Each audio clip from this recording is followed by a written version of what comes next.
First of all, let's explain who Sir Halford Mackinder was and what his big idea was. He was a British geographer who became enormously famous in his era, and he was catapulted from obscurity to fame by the publication of a single article in the Royal Geographical Journal in London in 1904.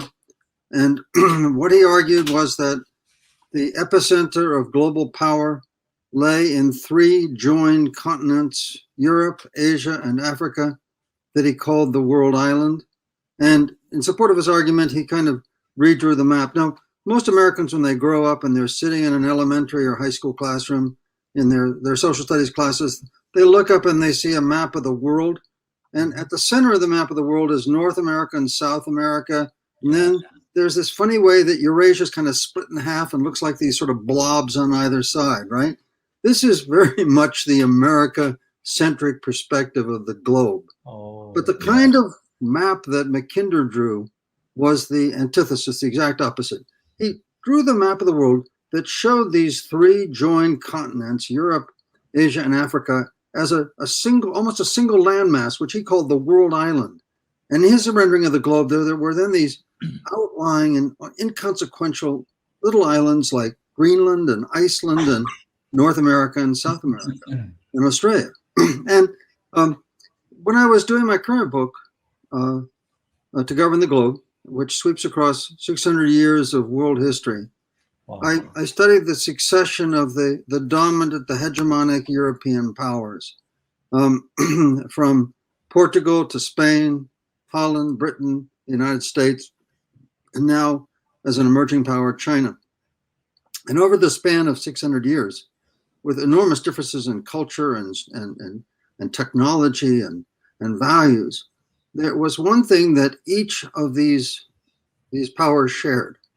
All of them rested their global hegemony on control over the Eurasian landmass. And in various ways and techniques, each of them struggled to do this. And to bring it up to date, okay, and I don't think most Americans are aware of the actual geopolitical strategy that the United States pursued during the 4 decades of the Cold War, and that were synonymous with America's rise to global power.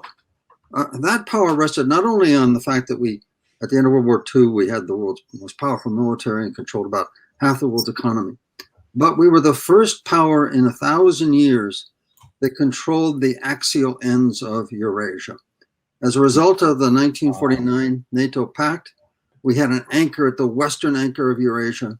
And then 2 years later, in 1951, we signed 4 bilateral mutual defense pacts with Japan, South Korea, the Philippines, and Australia that gave us an anchor along the eastern axis of Eurasia. And then we overlaid on top of that rings of steel, the 6th Fleet in the Mediterranean, the 7th Fleet in the Pacific and Indian Ocean, air bases, and then in the most recent edition, 60 drone bases stretching from Sicily to Guam.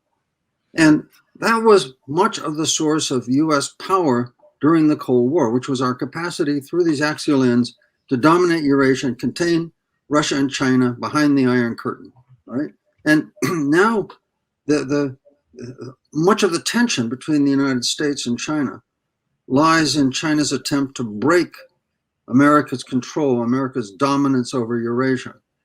And China's success in doing that through military and, most importantly, investment in infrastructure, China's success in doing that is ultimately, I think, bringing the end of US world power by the end of this decade, by 2030.